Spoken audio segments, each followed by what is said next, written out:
Good morning, everybody, and welcome to this morning's Education, Children and Young People's Executive.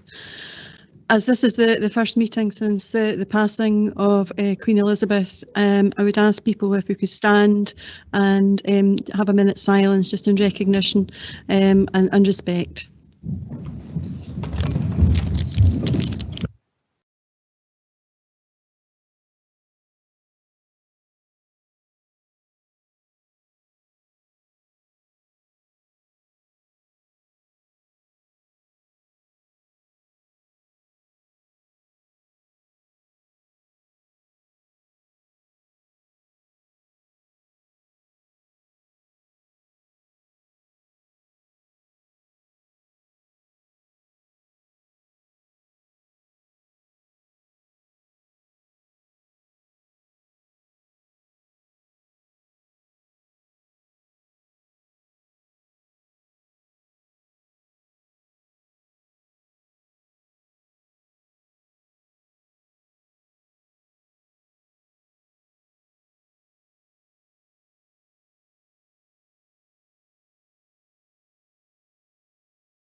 Thank you, everybody.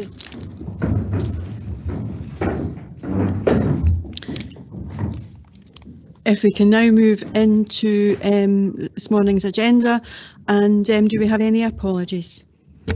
Yes, Convener, we have apologies from Councillor Bowes and from Maureen Harkins and Agnes Mullen. Thank you, Colin. Do we have any declarations of interest? No. Okay. Moving on to item 3, which is the minute of the meeting of the Education, Children and Young People's Executive held on 21st of June and pages 3 to 9. Are we content to agree that as a true record? Agreed. Okay. Are there any particular matters arising that don't appear on the agenda? The only matter arising that I would have picked up is just the update with regard to our early learning years and the progress, which had the previous report has now been preceded with. So rather than have a further report with the most accurate information, I was just going to ask Gary to give a quick verbal update. Okay, thanks very much, Convener. Convener, I'm delighted to say that as of this morning, Inchlear Early Learning and Childcare Centre officially opened to the young people of Falkirk. And two things I would say to it, that concludes the major part of our infrastructure improvement programme. And I have to commend the staff for working tirelessly over the last week or so to get the final project up and running and throughout the final phases of this exciting project. I'd also have to commend and thank personally and professionally the parents for their understanding and their patience in challenging times, because there was some delays to the project because of the challenges we faced. However, we're now over the line and hope that for the benefit of all our young people, the wee people of Falkirk, when the parents are in and see the facilities, they can look at it and take an immense amount of satisfaction, as indeed we do as officers when we see the completed assets that we've got now. Thank you. Thank you for that, Gary. It's great to see that these final facilities are now open and running, and do appreciate that that this has been a bit of a challenging period, but it's great to see that that they're now open and that has been that understanding with parents. And I wish all of our wee people very well in their new settings, and look forward to having the opportunity, as others will do in the near future, being able to go and visit and see these facilities actually in action. Okay, if there's nothing else on the minute, if we can move on to the rolling action log. Yes, thank you, Convener, and this provides some information on outstanding actions on decisions made by the Education, Children and Young People's Executive. There are comments at the side explaining the progress which is underway, and as far as I can see, the rolling action log is fully up to date, but it's available for members to ask questions. And I think Councillor Nimmo has one. Okay, thank you. Alan? Yep, thanks, convener. Just a quick question in relation to 537 on page 11, and that's the care inspectorate inspections. Just wondering if we can get an update in relation to that. I believe they've started again. Okay, Sarah, is that with yourself? Yes, convener. We have no inspections that have been undertaken. You're absolutely right, Councillor Nimmo. They have started up again, but we have nothing to report at this point in time. But I'm sure that will change imminently. Okay, apologies, the coffee machine decided to clean. Did everybody hear that okay? There's no imminent inspections due at this moment in time, but they will be reported if there are further inspections, and meet with the policy objective be brought forward. Okay, if there's no other questions on the rolling action log, we move to the Education, Children and Young People's Executive Pupil Representatives, and Robert, you take that? Colin, sorry Colin. Yes, thank you, convener. And this is a brief report principally to ask the executive to appoint our 2 new pupil representatives who, as you can see from the recommendation, are Grace Galvin and Declan McGavin, who I think are joining us remotely on the screen. So welcome, both from St Mungo's High School. And there's also a brief update on the process which is underway for appointing the replacement teacher representatives to the executive, and also in relation to the parents representatives. But the principal recommendation, convener, is to appoint Grace and Declan to the executive. Thank you. Okay, thank you. Councillor Murtagh. Thanks, convener, and apologies in advance that I'm not feeling particularly well this morning, so I'll still try and keep my contributions brief. But obviously, I'm very happy to move the recommendations in the report and to welcome our new pupil representatives in particular. Very much looking forward to your contributions. I'm sure that you'll be getting plenty of coaching and briefing from our members on our education team. Don't be afraid to give them a hard time and ask any questions that you want, and if you at any point feel that you want to come in, do feel that you can, and just put your hand up, and we'll be really delighted to hear from you. You're very welcome to the committee, and an integral part of that is hearing your pupil voice, so welcome, and happy to move the recommendations in the report. Thank you, Councillor Murtagh. More than happy to second, and I know that discussions will be ongoing with officers to identify perhaps agenda items that you would like to see on the agenda coming forward, and we look forward to your participation. So I hope you enjoy the committee today, and we won't pick on you today, but at future meetings we hope you'll be able to feel more comfortable in participating, but very welcome to you all. Okay, I don't think anybody would be otherwise minded on that. So if we can move on into today's business, and the first item we have is the accommodation support for unaccompanied children arriving in Falkirk, and it's Aaron that's going to be taking this report. Thank you, convener. So I'm going to quickly run through the report that's provided for executive. Really, the purpose of the report is to provide executive with an update in terms of the national transfer scheme, in terms of unaccompanied asylum-seeking children, and also in terms of the Ukrainian scheme for safe route, again for unaccompanied children as well, and also highlighting some of the resource implications associated with this. I'll come back to the recommendations at the end of the report, convener. So in terms of the background, the National Transfer Scheme has been mandated since December as part of the Immigration Act 2016, and as part of that, in Scotland, for every 650 unaccompanied asylum-seeking children that present to the UK, we are required to take 45 children as part of that. For us in Falkirk, that means that we need to take 2 children in every cycle of those 45.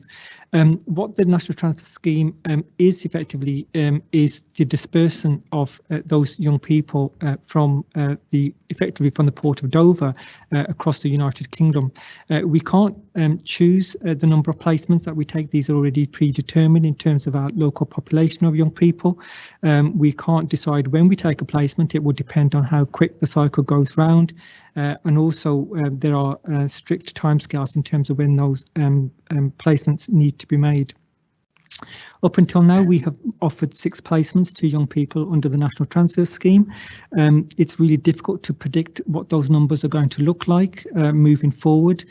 Based on the 2021 arrivals, which was 28,000, we are estimating between 6 to 12 young people this year. However, as you will note in section 4.5, the numbers that we're expecting this year is between 60 and 70,000, so that's potentially going to be revised by government in due course.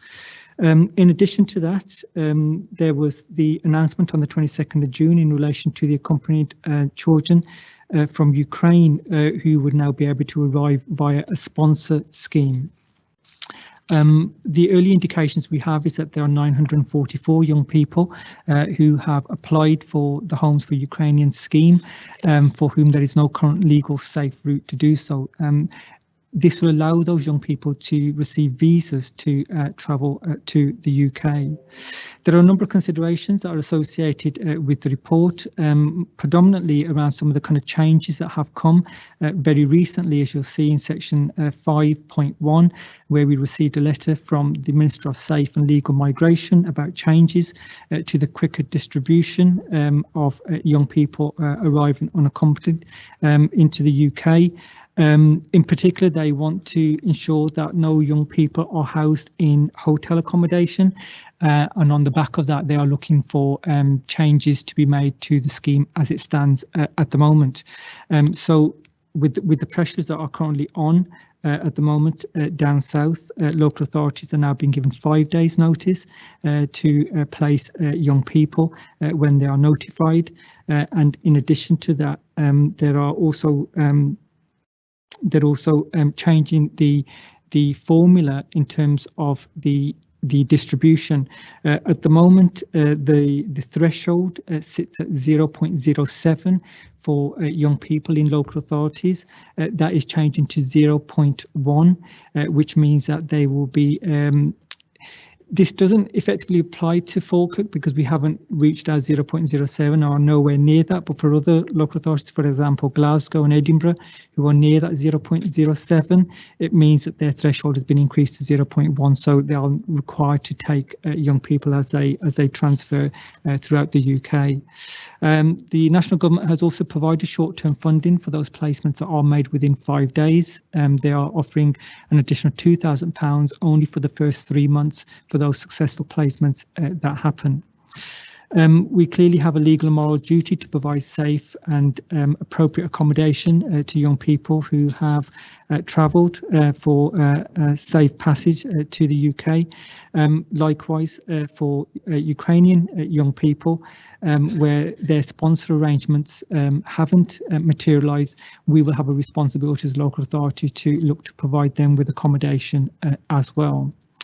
So both in respect to the National Transfer Scheme and in relation to the Ukrainian young people, Section 4.4 onwards really kind of recognises some of the current challenges that we have in terms of provision of foster care accommodation. At the moment, we are running at capacity, and this is likely to get much more challenging moving forward, as every local authority is going to be seeking those placements. Of the 6 young people who we are currently supporting to the National Transfer Scheme, 5 of those have been placed with external fostering agencies at the moment. As I said, that's in relation to the shortage of foster placements, both locally and also increasingly nationally as well. In terms of our own foster care recruitment strategy, at the moment we are recruiting between 6 and 8 families. We are able to keep an even keel of that. However, we are looking to increase that substantially this year, and you'll have seen we've had quite a lot of kind of media coverage, social media coverage around our recruitment of foster carers as well, and we're anticipating this year to be recruiting in give or take 18. However, I will say that that number is variable. It will depend on individuals going through the process and our ability to be able to assess as well. It's really important to recognise as a local authority we will have corporate parenting responsibilities for any child that we will be accommodating, particularly under the National Transfer Scheme, and also for those under the Ukrainian scheme where those arrangements have broken down and we then have to take responsibility for those young people.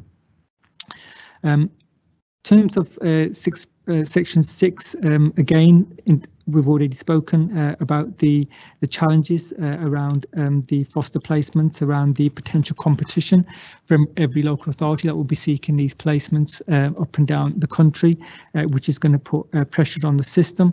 It will also mean that young people for whom we are looking to secure permanency will also be a wee bit more challenging potentially. There may be additional placement moves where we wouldn't like that to happen, just to try and ensure that we're getting the right match and the right individuals are coming forward as well. There's also recognition that placements that are being made externally will put additional pressures within the service as well, particularly in terms of staff having to visit these young people and provide support from a distance as well.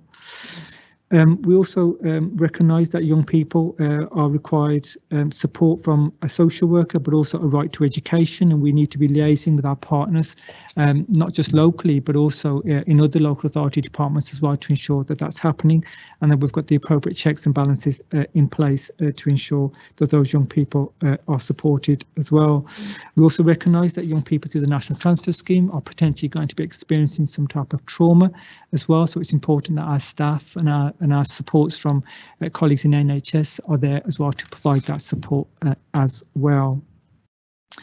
In terms of resources for our provision, Section 6.6 recognising that there are opportunities, I guess, that we can start to explore now very early doors around supported accommodation.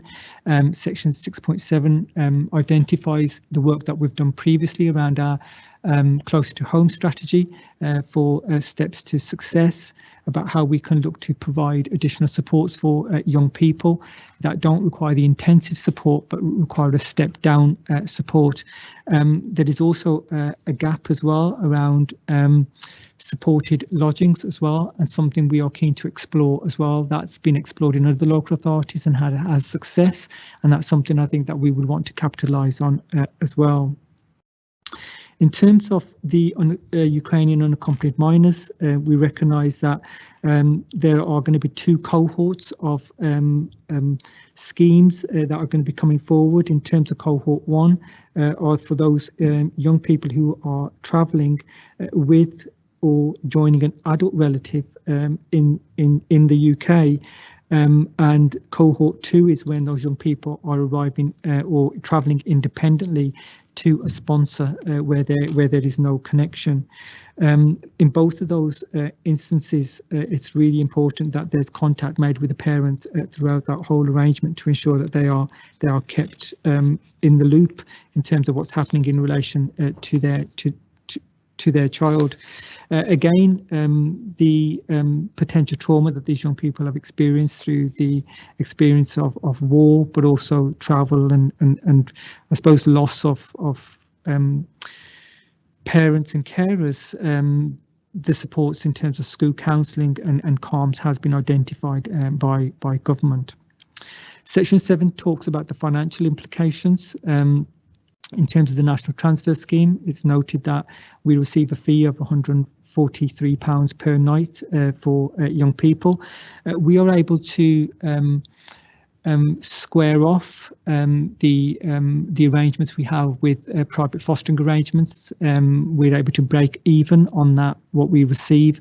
However, it doesn't take into account the additional supports that we need to provide from a social work perspective around our staffing, the travel and potential additional kind of costs as well. There are one of the challenges I spoke about earlier on was in relation to if we're not able to place young people with foster carers, then it doesn't negate our responsibility to provide accommodation for these young people. They will still be nominated to us as Falkirk's children, and we will then need to provide accommodation, and potentially we may need to seek residential provision, which is potentially going to be fourfold what it costs us for a foster placement. So there are some kind of potential issues around how we fund placements that we will be in significant deficit from. We recognise there that there are potential challenges around our close to home savings that we are looking to predict as well, and the support that these young people need in terms of social worker support, how we create additional capacity within the service for them.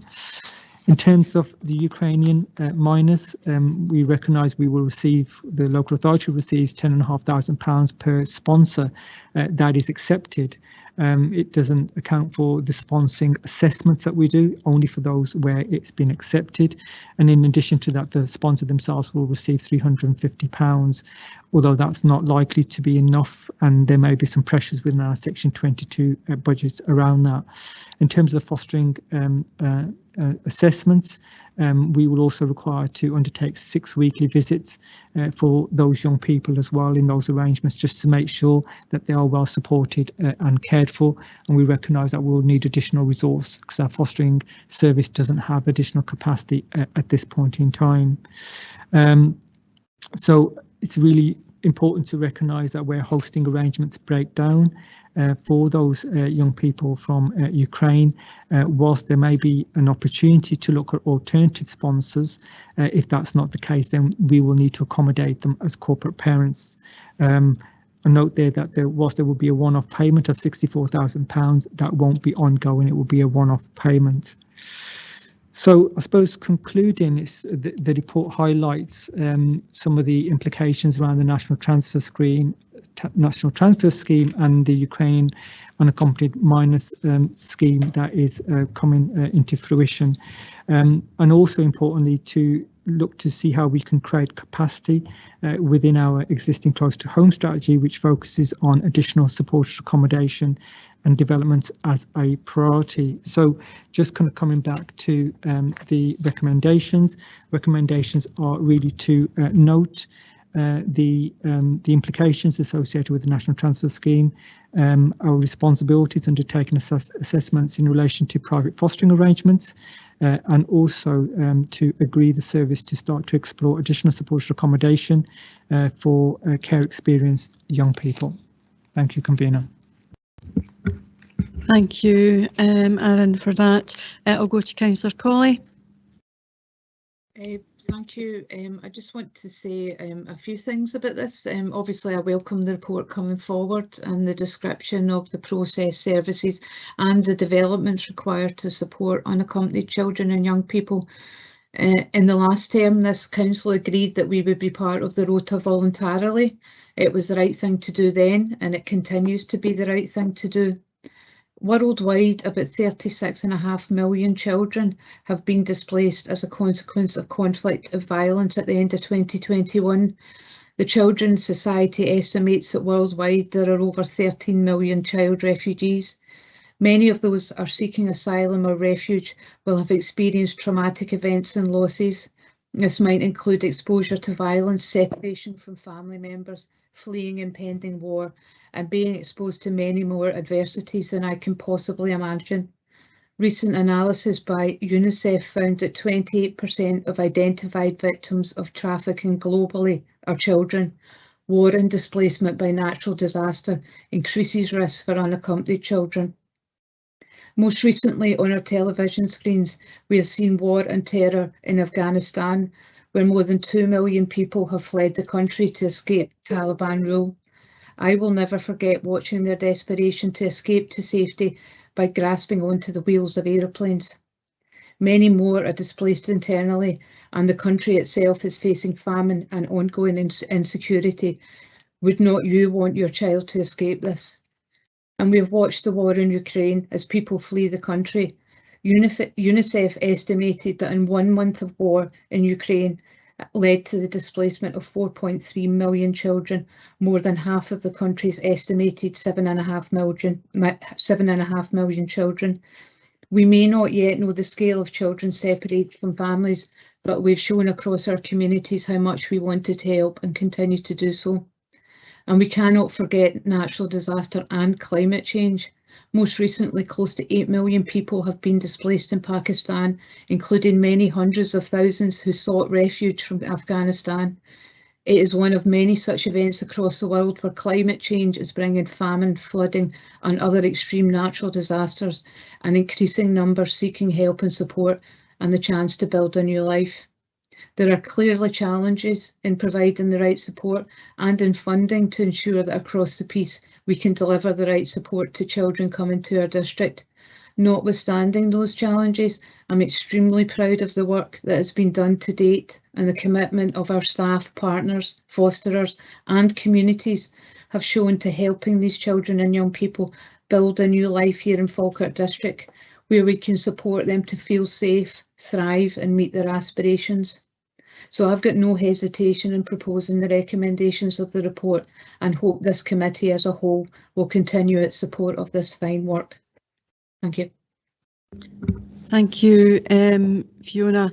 I'm very proud that Falkirk has always stepped up and been very much at the forefront of offering support and assistance, notwithstanding the challenges that gives us, but in doing the right thing.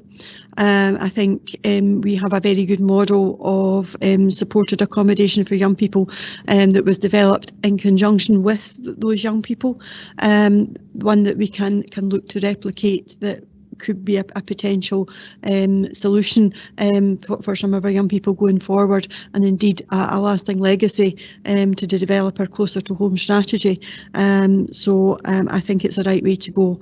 I think there obviously has to be continued discussions at a government level, across governments, around how they can support us financially on all of this. But as we it's estimates about the numbers that are coming through, it is very difficult to put a finite figure on that, and in such a very difficult financial climate.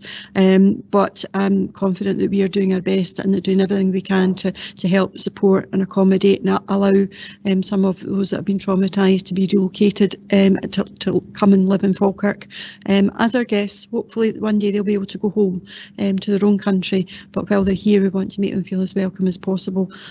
So I'm more than happy to second the report. I'm happy to open up now for any questions or comments from members. Ewan. Thank you, Convener, and thank you to Councillor Colley as well for putting in context just how important it is that we provide, especially for the Ukrainian unaccompanied minors in the context of war. I just have a question around, we're talking about the breakdown of sponsorship arrangements and our sort of mitigation plans for that.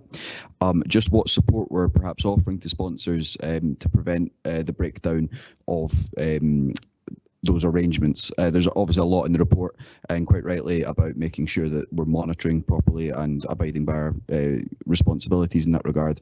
I'm just wondering what support we might be offering to sponsors to prevent maybe those arrangements breaking down, as I imagine it is an extreme and potentially first time arrangement that people are interacting with these types of services. Thank you.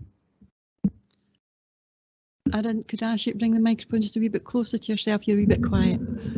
Sure, no worries. Thank you. Yes, absolutely. I mean, so As I highlighted in the report, the assessment is a private fostering assessment. So on the back of that, there's quite extensive support that's provided by social work in terms of understanding what the circumstances are in terms of the actual sponsor and also potentially the needs of the child as well. So as I said, it's not just a one-off piece of work. There will be a requirement to undertake 6 weekly visits as a minimum, is what I should highlight, and more if there is a requirement to do so. And that really kind of replicates the supports that we provide, I guess, to any foster carer that we have in Falkirk. So effectively the same level of supports that I would offer to our own foster carers is what will be provided to those sponsors as well. Thank you. Sorry, Councillor Garner. Thank you, Convener, and thanks to Aaron for bringing the report forward. Also, I'd like to echo what yourself and Councillor Colley and Councillor Steinbach have said. I have a question. I'm not sure it's for Aaron or Robert here. A constituent of mine a wee while ago came to me asking how they can help, and he was looking to help provide some form of accommodation by financing for a flat or upgrading one of our properties that were lying unused just now. And I was wondering if that is something that would be welcome, and if so, where can I direct him to get some advice if he can help financially? I think that sort of request would best be directed to Kenny Gillespie, Head of Housing. Okay, thanks for that, Robert. And I'm guessing it is welcome his approach to look to help out as much as he can. Okay, thank you. Thanks. Okay, thank you, Councillor Garner. Councillor Hannah. I'll just reiterate the support and thanks to the officers who've put in a lot of work. It clearly is important that we provide this assistance to unaccompanied young people.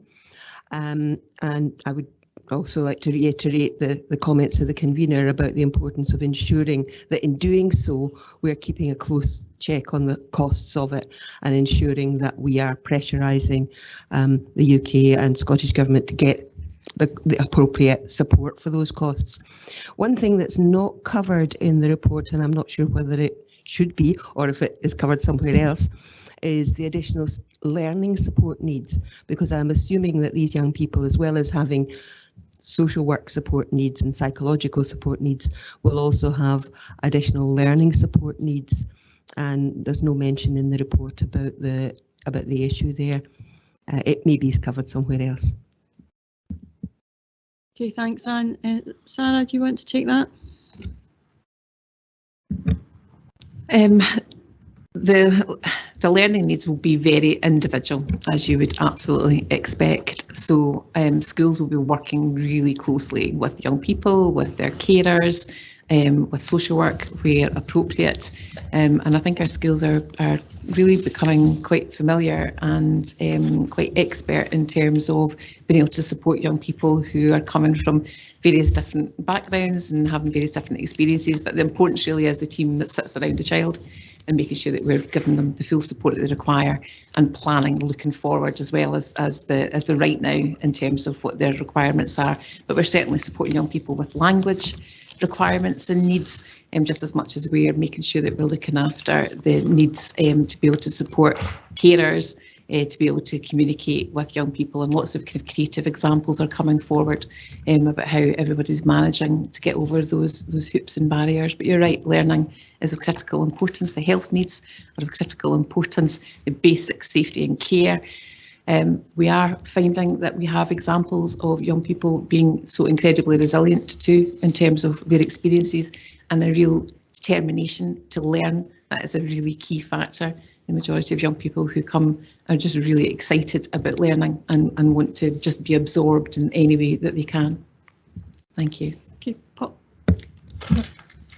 Just on that point, what's happening is, and as Sarah says, the needs of each individual young person are different. They will put pressure on the system in different ways. There is funding that's coming through, but it's a complicated process. One of the challenges that we have at the moment is with language, because our CLD staff have tended to work with adults on language, and we're needing to adapt our approach to that.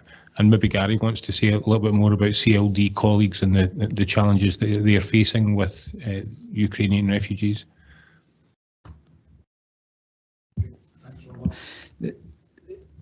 Sarah and Robert articulated the challenges in schools for learning, but out with that, CLD are also being asked to help support some of the adults and young people with English as a second language skills.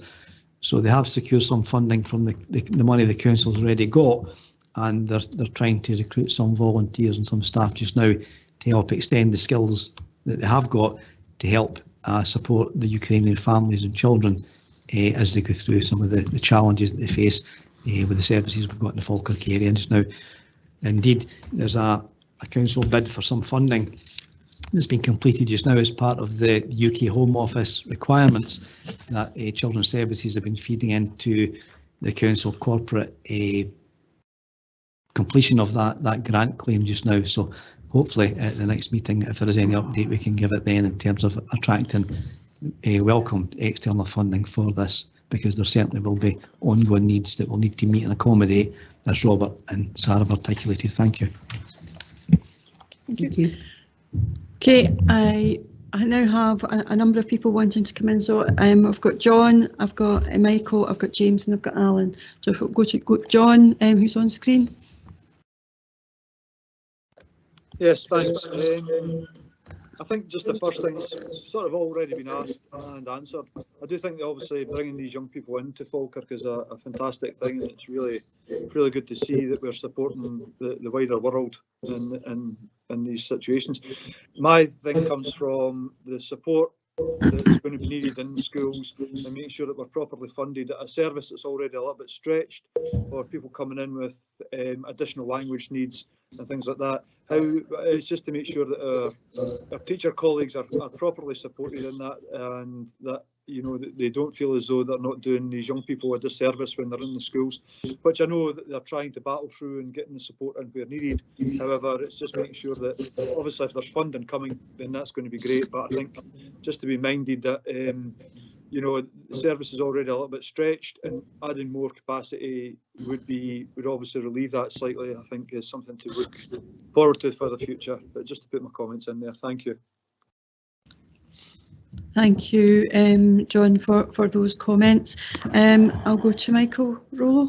Yeah, thank you, convener, and thank you everyone for the comments and thank you for the report. My only question was, as I read through the report, I just kept seeing things like it's a great challenge to capacity. The words that were used, like 5.4 national shortage, particular shortage 5.5, national shortage 6.1, struggling to keep up with demand 6.1. And I could go on with quite a number going through the report. Finally, in 6.12, the proposals that CAMS and the School Counselling Service offer this. Any dealings that I know in relation to these services are that they're already stretched, like struggling to keep up with demand. And I think this is commendable, but I just wonder, are we able to do it? Like, how are we going to be able to do it in terms of the statements that I've just read? And do we have the capacity? And then it's without mentioning cost, which has just been mentioned. So you've a difficult job, and I don't know how you're going to do it, really. Okay, thank you, Michael. Aaron? Thank you, convener. I mean, I would say that there are a number of national groups that are currently sitting at the moment, either supported through COSLA or through Social Work Scotland, that are looking at exactly the challenges that I've outlined within this report, and they're not unique to Falkirk, as you've identified. There are national issues, and if there is any opportunity for kind of national traction, I guess, around some of the kind of initiatives that can be kind of taken forward, I guess that's really important. And I guess it's really important that Falkirk also has a voice in terms of those national groups, just to kind of discuss, just to kind of note in terms of some of the local challenges that we're experiencing, and to see whether or not the support that other partners or the local authorities can also kind of give us as well. So absolutely take your point, but I think there is opportunities that we can look to share our practice and also look to other good practice as well. Thank you. I'll go to Councillor Kerr. Thanks, convener. The bit that got me, we welcome the report, and the bit that got me was when Councillor Colley mentioned you wouldn't like your children. Being a dad and a granddad, it really hits you hard when you see these pictures on the TV, and I wouldn't like my children or my grandchildren to go through what these young people are going through. So, like the sentiments of others, and as you said, convener, Falkirk's been great in the past at bringing people in and making them welcome, and hopefully that the money from whatever government is comes forward to support us. Just one question, I think it'll be for Aaron. It says on page 27, Appendix 1, sponsors will be required to commit to care for a child for 3 years or until 18th birthday. First question is, what happens after his 18th birthday or her 18th birthday? And it goes on to the next section, 1.3. There's 8 aged 18 plus. So what happens after they're 18? Do we stop caring for them, or do we keep caring them like we do with our own to, I think it's 23? 26. 26. Okay, Aaron. Okay, so I suppose there's two cohorts here. One in terms of the National Transfer Scheme. So these are young people who are coming through Dover at the moment. So for those young people, we have corporate parenting responsibilities. So yes, absolutely, up until the age of 21 or up until 26 in terms of aftercare supports. In terms of the Ukrainian young people, their status is a little bit different because they wouldn't necessarily be looked after and accommodated young people. They'll be in sponsor arrangements. So our legal responsibility to those young people will be different, but that doesn't mean we wouldn't provide support as and when they required it. So the two systems or the two routes are very different in terms of what our legal responsibilities are as a local authority as well. Thank you very much. Thanks, convener. Okay, thanks, James. Alan. Thanks, convener. Just a quick question in relation to part of the recommendations. It's 2.13. Now, I think it's only right that we play our part in this and look after the children that are coming to us as best as we can. But from what I'm hearing this morning, we don't seem to have the capacity for placements in Falkirk at the moment. And we're having to accommodate these children out with the council area. Now, surely that defeats the purpose of the scheme. If we're being allocated children to look after and we're having to put them out with the Falkirk council area, then there's issues obviously tied up in that as well. I'm a bit concerned as to what would happen if there was a significant increase in these numbers.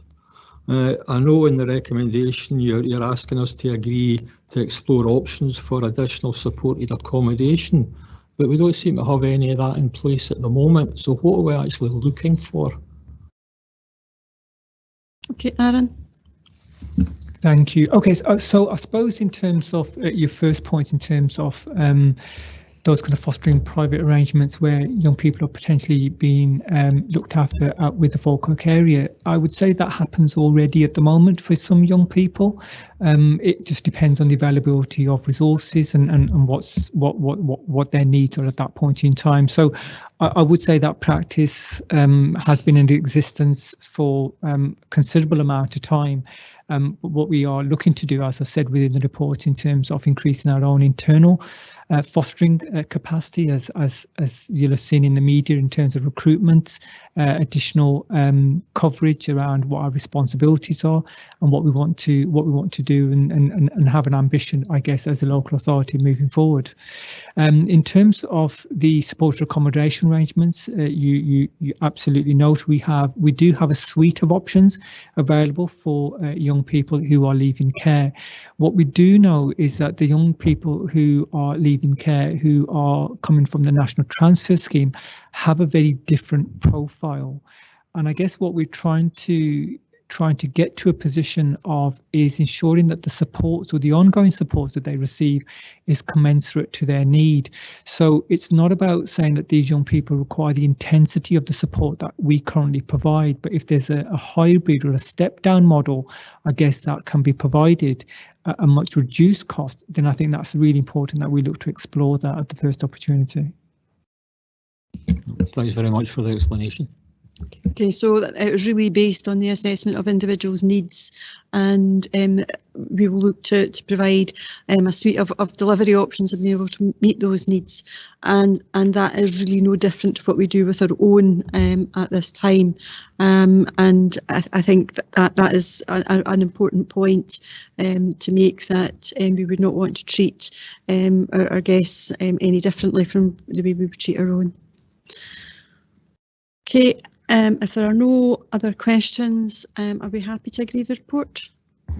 Agreed. Okay, thank you.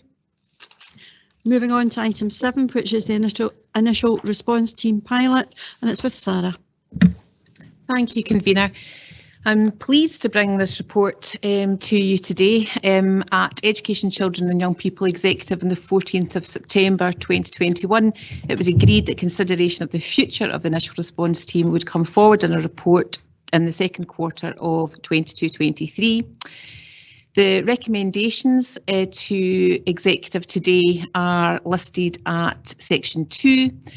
First being to note the performance of the initial response team within the data report, which is at Appendix 1. To note the plan to embed this team permanently within the Children and Families service model after a full evaluation has been undertaken. And number 3 is to agree to an additional year of service delivery, which will extend the pilot period from 31st of March 23 to 31st of March 24. The background section of the report provides a summary overview of why we instigated this pilot service.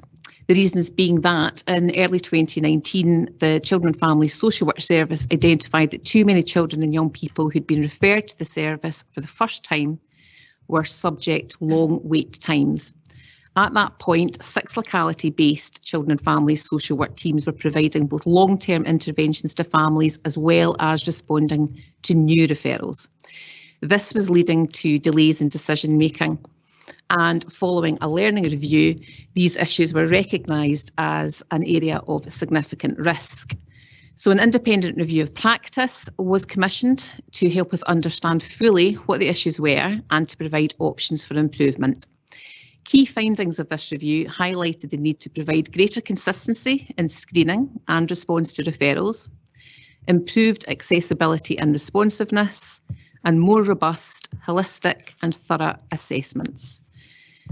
The model we chose from the options determined that the initial response team would respond to all new child protection concerns, welfare concerns and new requests coming in from the Children's Hearing. Additionally, the new team would ensure that every child referred to the service would have a written assessment of their needs. Importantly, the review had recognised that practice across the whole service was going to change as a consequence, because we were moving away from the 6 locality teams being a first open door for any referrals down to 1.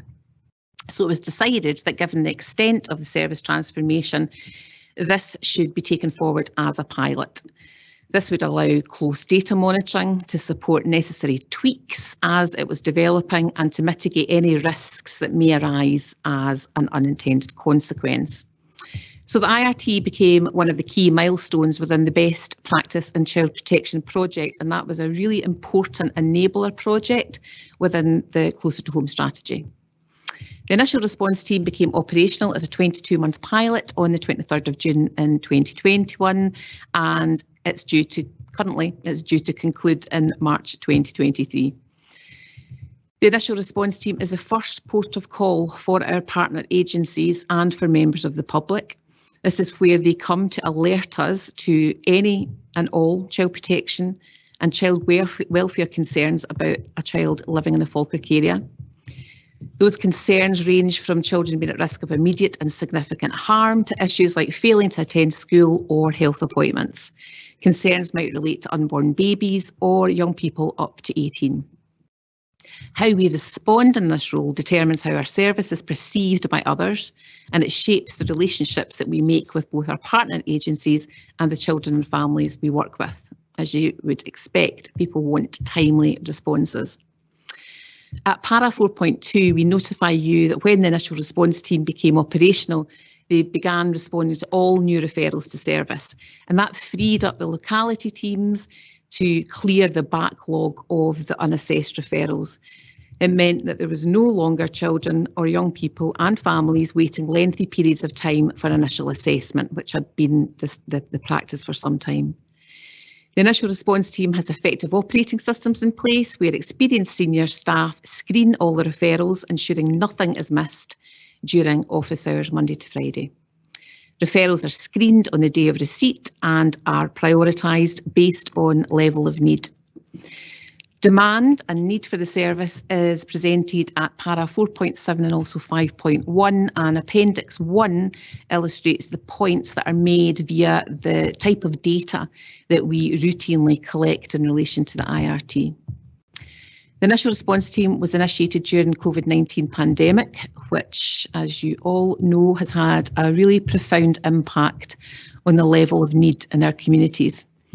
On average, the initial response team receives 107 referrals per week. Over the same time period pre-COVID, we thought it was really important to measure ourselves against the pre-COVID data here. Children and Family Social Work received an average of 89 referrals per week. So the volume of referrals to social work has increased by 20%, and that's a really significant number. The trend towards a higher number of cases reaching the threshold for child protection processes suggests that the needs and risks relating to children referred are more complex, and we're hearing that from our staff.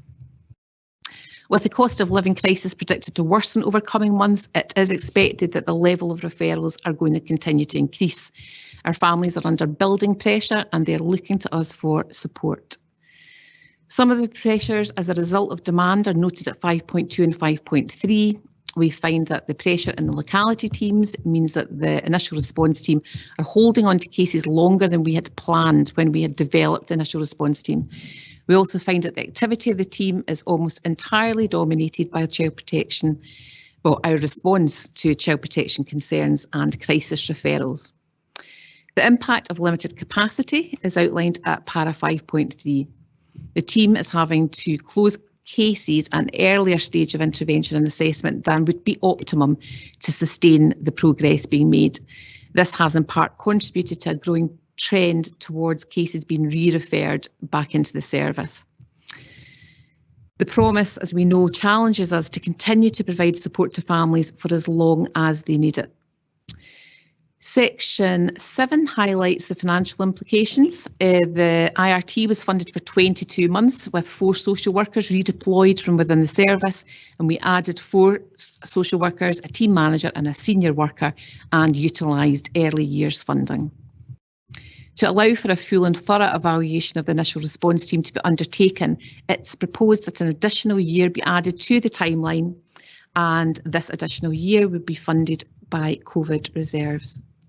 The evaluation will be initiated in early 2023 and will take account of the suite of data and performance information, the review of practice, the demand, the capacity, and will provide options to be considered for the future embedding of the service into core service model delivery for children and family social work. Risks are outlined at 7.4 and demonstrate how the IRT is mitigating risks of delay and drift in decision making and response. Given the statutory role social work fulfills, which is noted at 7.3, any delay in response represents a significant risk for children and for the council. The initial response team significantly reduces this area of risk by applying the principles of GIRFEC. Experienced senior staff screen all referrals on the day they're received, providing oversight and ensuring nothing is missed. In providing a single point of referral and a consistent response for concerns, the team provides greater continuity of practice, meaning that families are not subject to inconsistencies in response depending on where they live in Falkirk.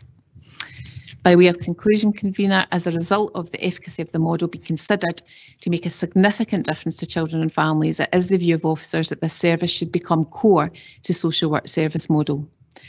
In order to ensure the service is correctly constructed, making sure it's absolutely the right fit for the needs of children and families in Falkirk, we do need to undertake that full evaluation referred to earlier. It will make sure that all of the options are considered and that we develop the holistic family support model and take best advantage of the opportunities that are coming forward from the Family Wellbeing Fund, for example, and also letting us think forward too about changes that are going to come around as a consequence of the National Care Service developments. I'd like to refer committee back to recommendations that I've already outlined at section 2, and I'm also joined by Cathy McGarry, who's the service manager for the initial response team, to answer your questions. Thank you. Okay, thank you, Sarah. I'll go to Councillor Colley. Thanks. Thank you, Sarah, for this report. I am and have been very supportive of the initial response team, and welcome some of the feedback and value demonstrated in its formation, not least a central point to refer to respond to new referrals and freeing up unassessed referrals backlog and improving meeting child protection timescales. Since officers brought this forward from day one, it seemed eminently sensible to have a first point of contact that can prioritise concerns, ensuring that the most effective and correct response is provided timely, and ensuring that we're able to further assess in depth where this is needed, providing the right response, the right support at the right time by the right people, and reducing risk to children in this district. And it's demonstrated by that. I very much like the feedback from partners about adding value and confidence, about continuity and improved planning, safety and outcomes for children. To me, that gets to the crux of why this team is important, and important to sustain and evaluate the service beyond the initial pilot term.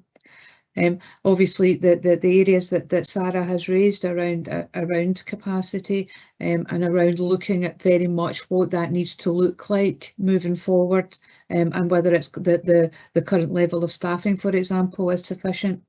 I can't, of course, second guess this evaluation, but again, it seems entirely sensible to do this work and consider how we embed this into core service delivery. So I'm just happy to propose the recommendations and I hope members of the committee will approve these. Thank you, Fiona. Councillor Murtagh. Thanks, convener, and to Councillor Colley. I'd formally second and reserve the right to come back. Thank you. Okay, thank you, Councillor Murtagh. I'll open it up now for any questions or comments. Councillor Hannah. Thank you for this report, and I'm very interested in the success of this project. I think we've had some discussions previously, though, about whether it would be possible not to just run it as a pilot for another year, but to consider bringing forward and putting it into core services at an earlier stage. It seems to me that it is vitally important that initial response is as speedy as possible, and you seem to have made huge progress in terms of the speed of response, and all credit to the team who are doing this really important work. It's also got to be remembered that improving the initial response also is a preventative approach. It enables us to deal with problems at the earlier stage, and down the line can possibly avoid deterioration in the situation, which would be damaging for the children and cost a lot more money in the long run. So I'm wondering if there are ways of perhaps expediting the process. Fully accept the need for full analysis of the impact, but you do seem to have done a fair amount of that work already, and I just wonder what the situation is in that. Okay, thank you. Sorry. Sarah. Oh, sorry, Cathy, do you want to take that? Yes, I'm just a bit disconnected. Sorry about that. Yes, absolutely. I think that we have identified funds for further years to support the project, but we could bring back sooner than that because we are confident that the initial response team in some form will be the recommendation back to yourselves. So although we wanted that kind of margin of well, it would be a year in next April, there would be an opportunity to bring it back before that. Thank you. Okay, thank you. Councillor Kerr. Thanks, convener, and I'd like to thank Sarah for the report. It's a very crucial and important scheme that we've taken on board. I've two questions, probably leading on for Anne's question, as in page 32, 4.7, we seem to have, it's getting a lot more people coming forward. Is the team going to be able to cope with it if it goes up the same amount year on year? As we say, it's significantly higher than the same period the year before. So that's my first question. And my second question is there any other authorities that have took this scheme on board? Or are we the only authority that's doing it? Okay, thank you, James. Sarah, do you want to take that one? Yes, thank you, convener. So interestingly, when Cathy and I have worked closely with the team, Aaron and others, to analyse the data that is in front of us on a very, very frequent basis.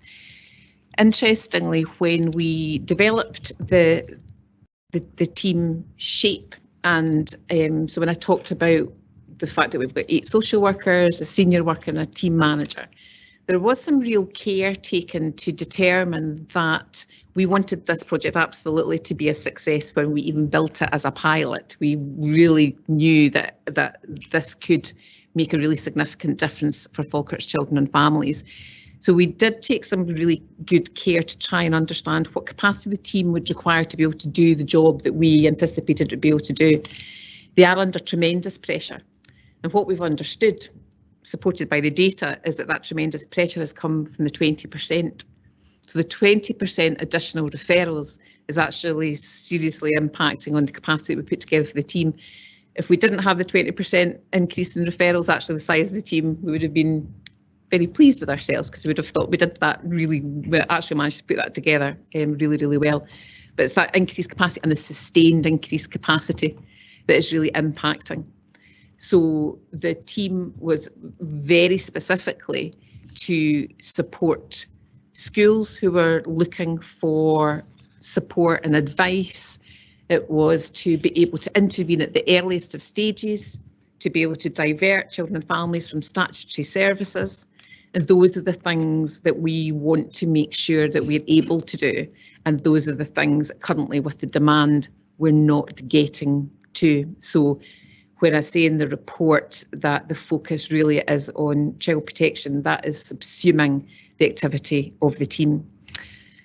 The reason that we're really keen to extend the pilot, and we don't need to do that for a year, as proposed and as supported by Cathy, but we really need to understand the direction of travel for the business that is coming to the front door. We also receive our referrals from police through the initial response team. We're getting a considerable amount of referrals coming through from the police, so we're going to do some joint work with our partners in Police Scotland to understand the amount of referrals, because we know that from our data, our referrals to Forth Valley from the police are higher than the Scottish average. So we want to understand that better.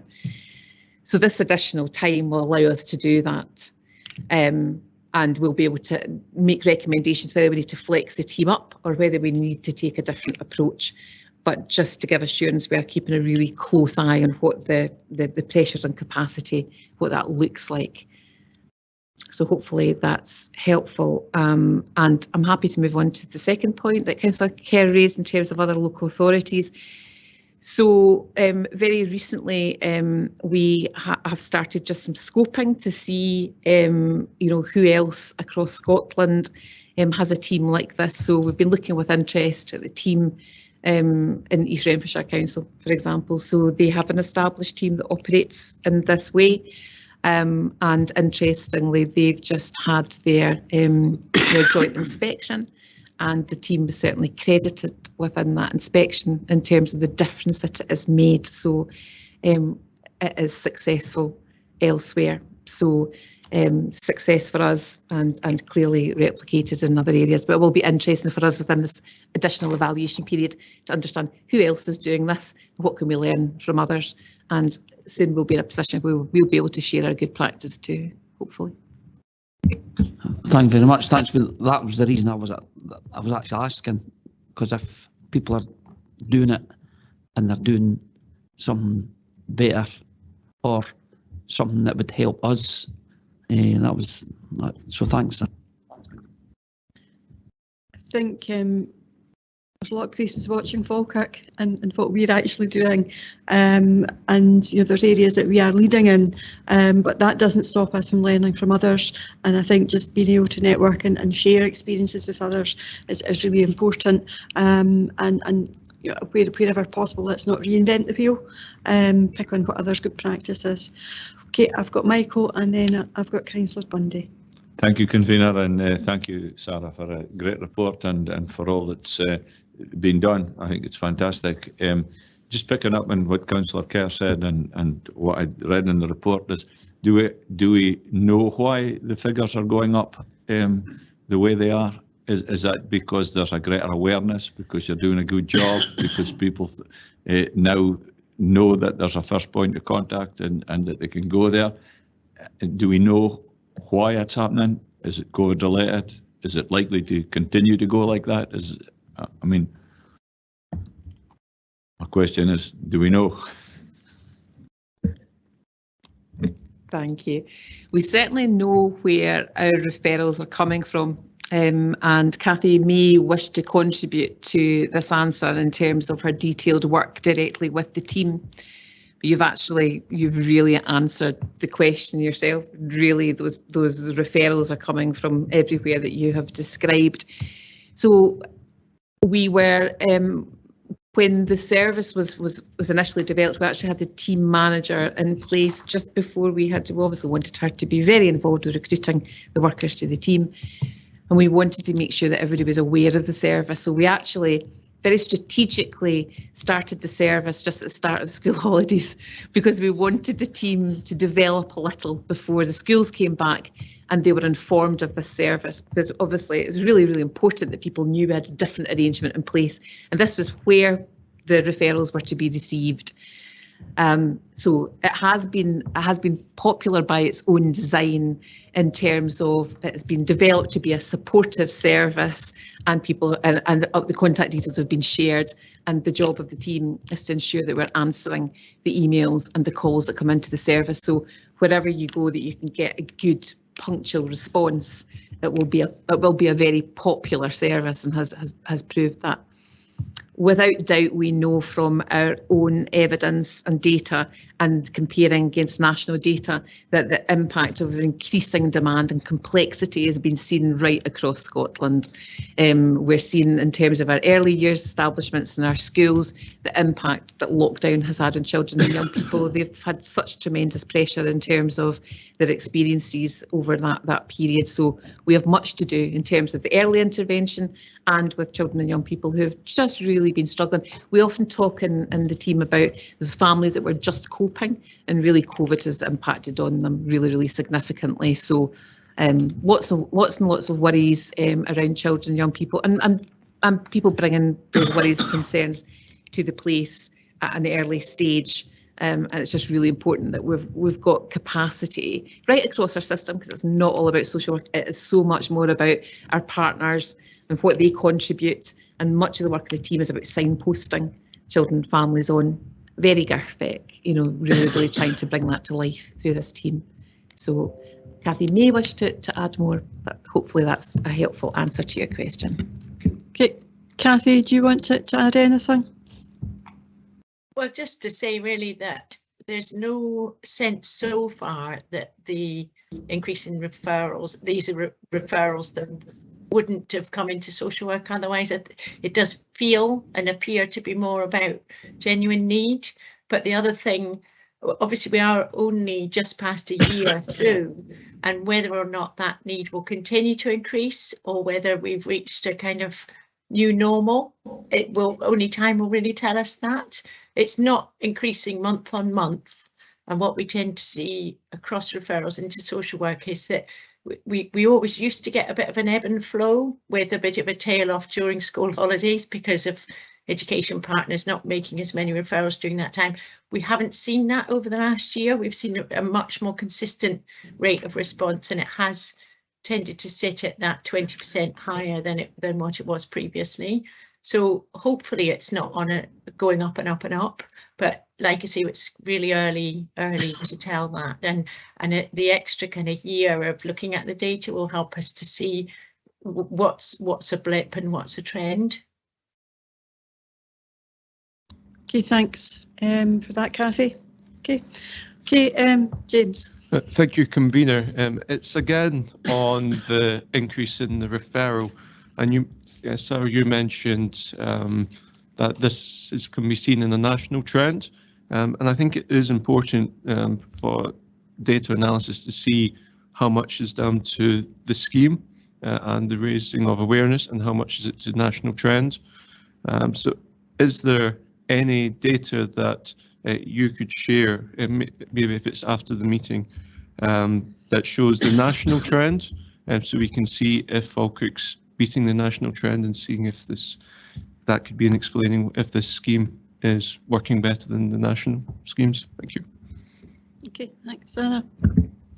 I could certainly take that away and take a look to find the data that would best represent an answer to that question.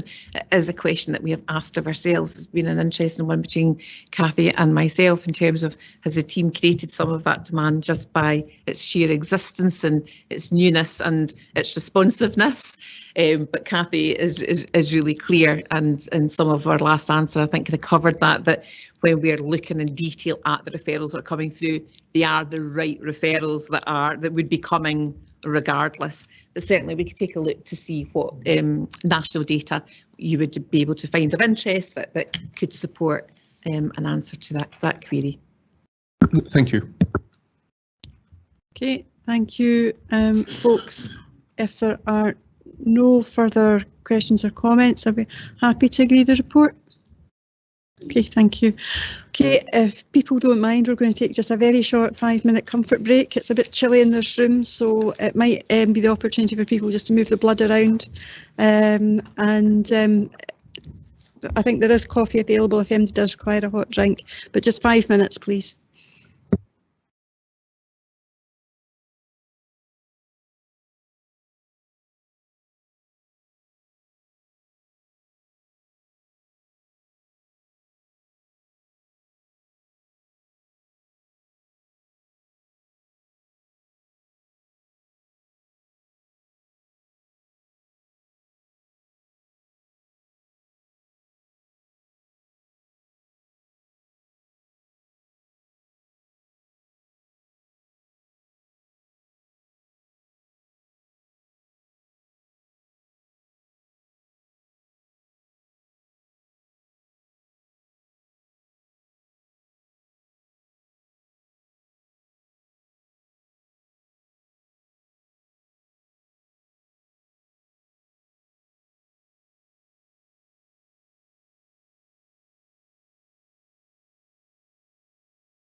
Okay,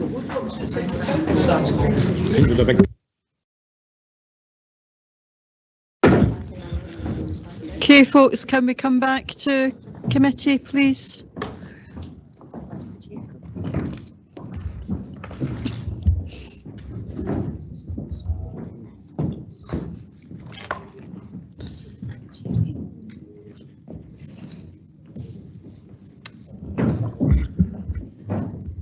Thank you for that, and sorry things took a little bit longer than anticipated, but the kettle wasn't boiling as quickly as perhaps some of you at home.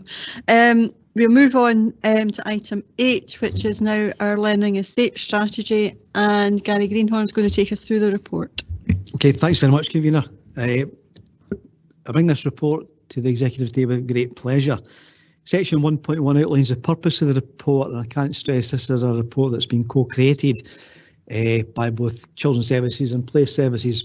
My colleague to my left, Paul Kestrick's Head of Investment for Falkirk, and he's been instrumental in working with us to create the learning estate strategy. I would say at the outset that intention, this is a dynamic and living document, and it'll evolve as we go through the next coming weeks, months and years ahead as priorities change for the learning estate, both at local council level and also at national level as the national strategies change. The recommendations are outlined in section 2.1. Section 3 looks at climate change implications. And it's very important that any future investment in the learning estate takes cognizance and supports climate change and our net zero ambitions. Without that ambition and investment in that target for the learning estate, the council would simply not be able to meet its commitment to achieve these ambitious targets. Section 4 looks at the background. The Scottish Government published their National Learning Estate Strategy, which was called Connecting People, Places and Learning, back in 2019. In that document, they set out 10 guiding principles, which were very helpful. They're articulated in section 3.2 of the Learning Estate Strategy itself, but they cover some in points like the condition of building, the suitability, how buildings will meet learners' needs, and the important and increasing use of outdoor learning spaces. And probably outdoor learning spaces came into being in this document, and people probably didn't think that a couple of months after it was published, we would be hit by COVID, and outdoor learning and outdoor fresh air became really prevalent in some of the responses the council's made. The delay in bringing really the learning estate strategy was COVID. So in 2019 they published it, we knew we had to do it, but COVID interrupted it, but that's why it's here now.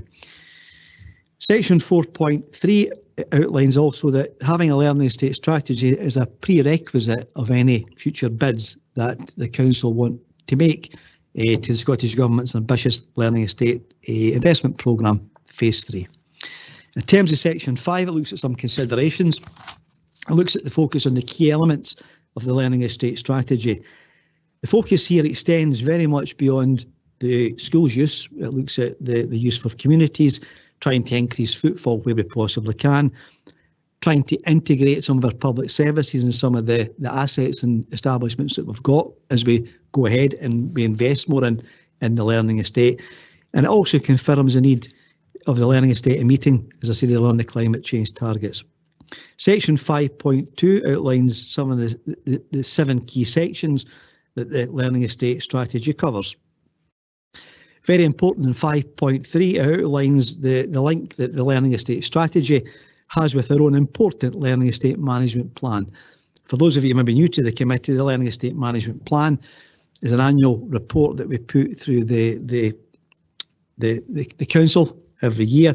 It also goes to the Scottish Government. It looks at 3 effective things: the condition of buildings, the rating of them, suitability, it rates every building, and it looks at sufficiency as in the capacity of the building in terms of the bricks and mortar part, the modular part, and how it meets the needs of the pupil roles and the growing needs of pupil roles in certain areas.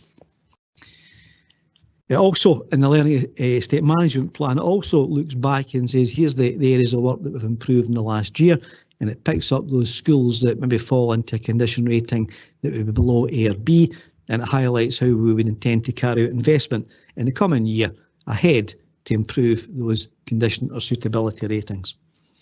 In terms of section 6 of consultation, both services have worked really well together to co-create this important learning estate strategy, and it will develop and it will evolve as we change to meet the growing needs of investment in the learning estate.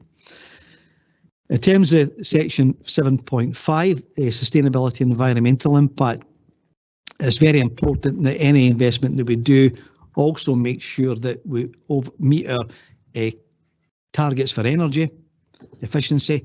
We try to improve energy efficiency in our buildings, and we also try to replace older equipment such as heating and lighting and various M&E systems in buildings if we can invest to improve it. In conclusion, the purpose of the strategy really it recognises the importance of the learning estate and delivering some of the national and local targets that we've got. The strategy outlines clearly the principles, it aligns to the principles of the National Learning Estate Strategy, and it provides a clear focus for our prioritised investment in the learning estate going forward. And officers from Children's Services, Place Services and Financial Services will continue to review this on an ongoing basis. I'm also grateful for Councillor Nimmo and Councillor Hannah for the comments they made about it in terms of putting into the learning estate a bit about the Class 98 contract end, which we will do, and to add a bit about the importance of engagement with parents on an ongoing basis for the learning estate. So we will include elements of those two helpful comments in the next update in the state strategy. Thank you. Happy to take any questions. Thank you, Gary. Go to Councillor Murtagh. Thanks, Convener, and thanks to Gary and to all the officers who've put this report together, and also, as it's mentioned in the report, the contribution from Place Services to bring this document in its current form. Obviously, it is noted within the recommendations that this is a document which will be reviewed annually, and that it is a living, breathing document as we go forward. And obviously we perhaps couldn't have foreseen the unprecedented change during the COVID period and the way we'd have to adapt to things, but we're always adapting to the needs of our communities and to circumstances which cause us to need to review things.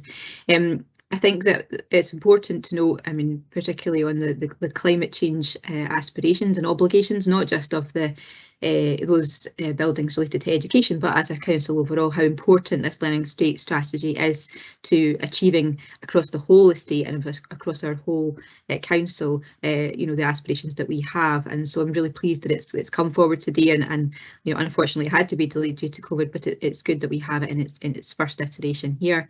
I think that, as it's been noted and as Gary mentioned, the importance of looking at and understanding the learning estate, not just in terms of straight educational classroom provision, but in that how we as a community access facilities as part of our whole council estate, our whole public service estate, is really important. And that's undoubtedly something which will change and evolve over time and over the time we see the next review of this document.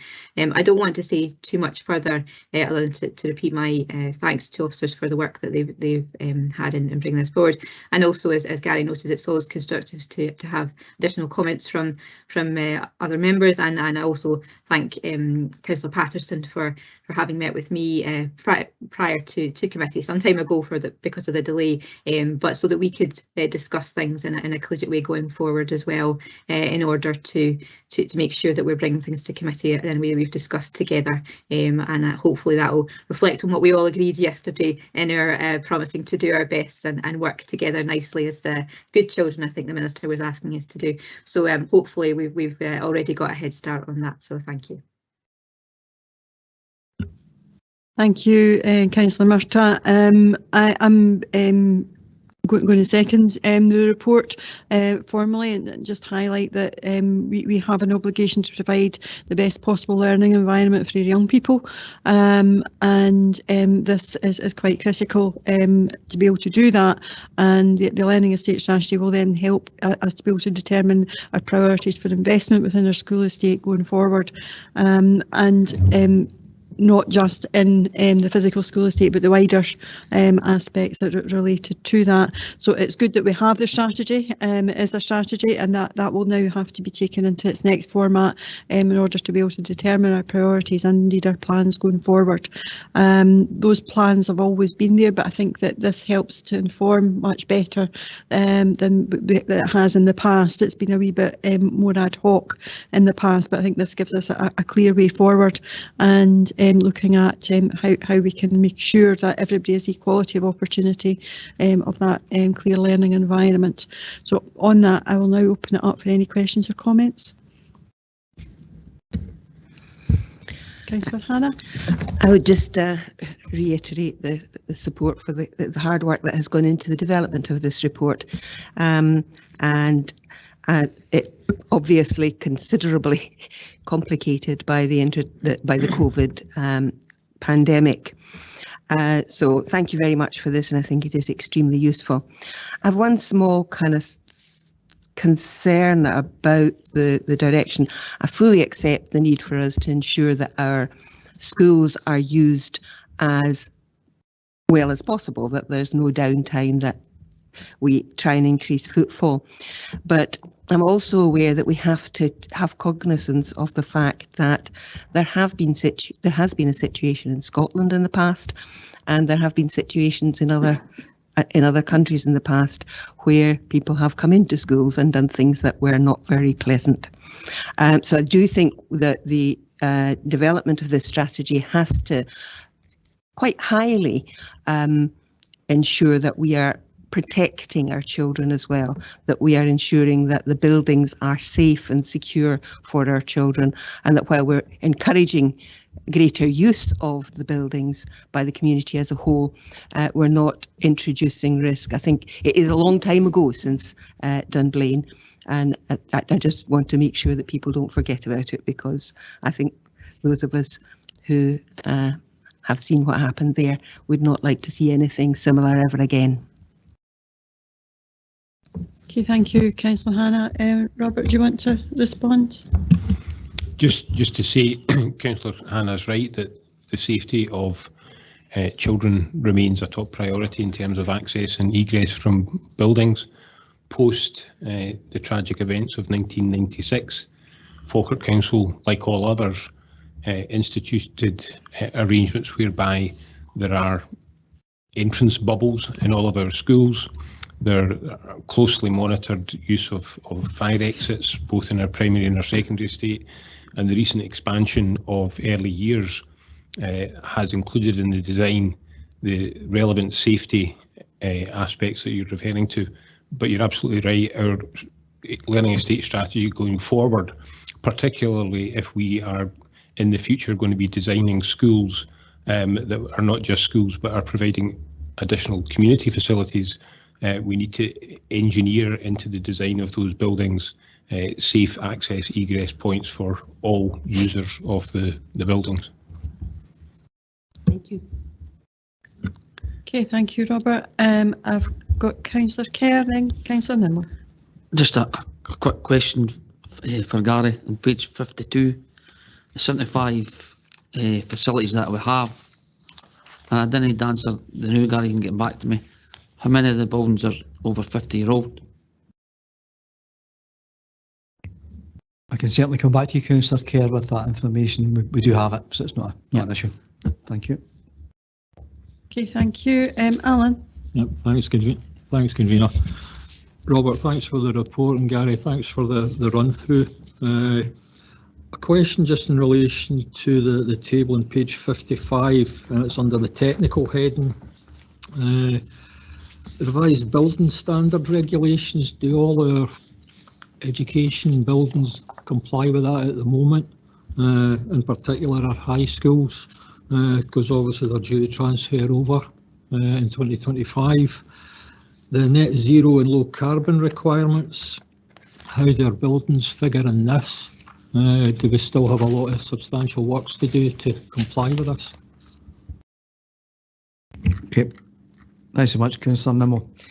In answer to your first question, that any works that are done to improve schools will always have to meet the up-to-date building regulations through very strict building control, intervention checks, inspections, etc.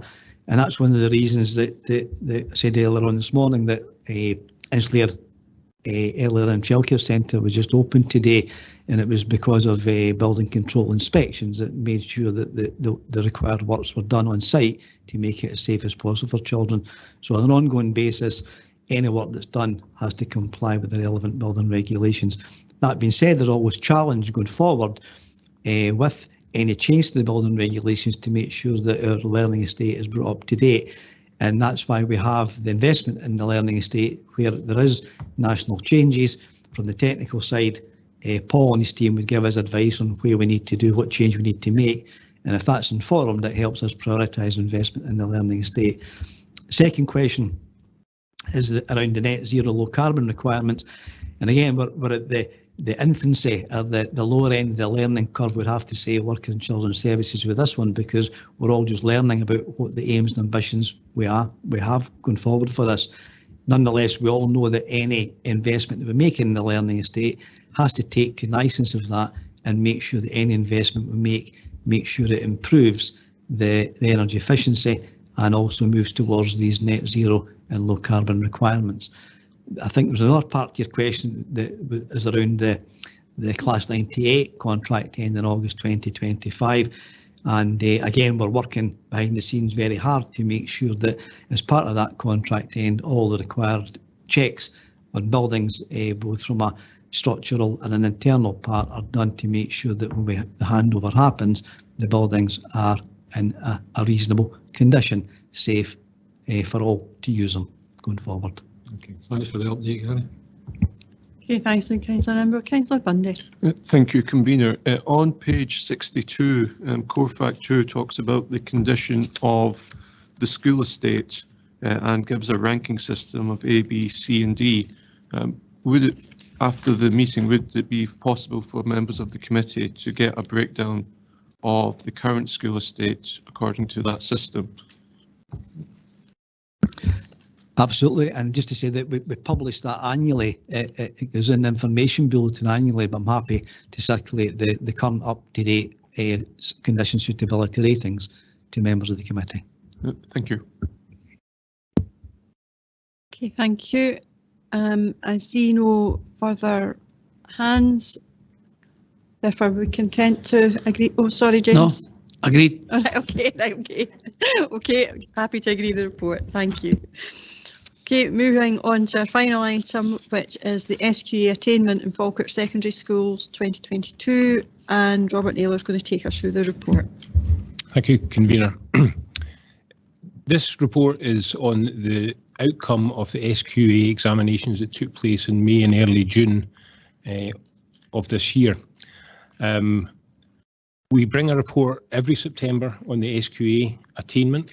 We bring a further report in February of each year that covers the attainment beyond SQA. So, for example, it includes attainment in HNCs and modern apprenticeships, foundation apprenticeships, and there's a list at paragraph 4.2 in the report of all of that. That then gives a much better picture of the attainment that young people have had, and it also reports on our school leavers destination. So this report is very much focused on exams that were sat earlier this year in terms of simply the SQA. At paragraph 5, we have a table that indicates the performance in terms of 5 or more awards for various different levels. This relates to qualifications at National 4 and National 5. And I think it's important to note that when we look at these tables, that in 2020, because of COVID, there were no exams, and there was an algorithm used which received much national media attention at the time. And in 2021, grades were arrived at using teacher estimates. I think it's also safe to say that the examinations that young people sat in 2022 were not exactly the same as the examinations that students had in 2019. So comparison of these figures over the period is challenging, but I think if we look at 2022 against 2019, when we last had exams, that's probably the closest we can draw comparisons from. Having said that, as I said before, the exams in 2019 did not cover the entirety of every curriculum content, whereas in 2019 that was the case. I think it's important to acknowledge that the attainment that was arrived at in 2020 and 2021 was the best estimate of how our students were performing within their schools, and the results that they achieved have the national credibility that they have. Many of these young people will now be at college or university, and I think whatever we say when we compare attainment both before and after COVID is going to take some time to settle down, not just for Falkirk analysis, but also for national analysis. I think it's important to note too that following the situation in 2020, a decision was taken nationally to disband the SQA and to put in place another body which is scheduled to be in place in 2024.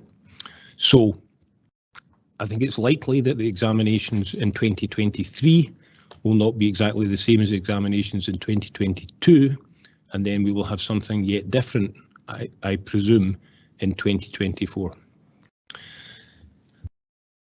If we look through the various tables though, and if we do seek to compare the exams in 2022 with the last exams in 2019, I'm pleased to report that the attainment in all of the indicators has increased.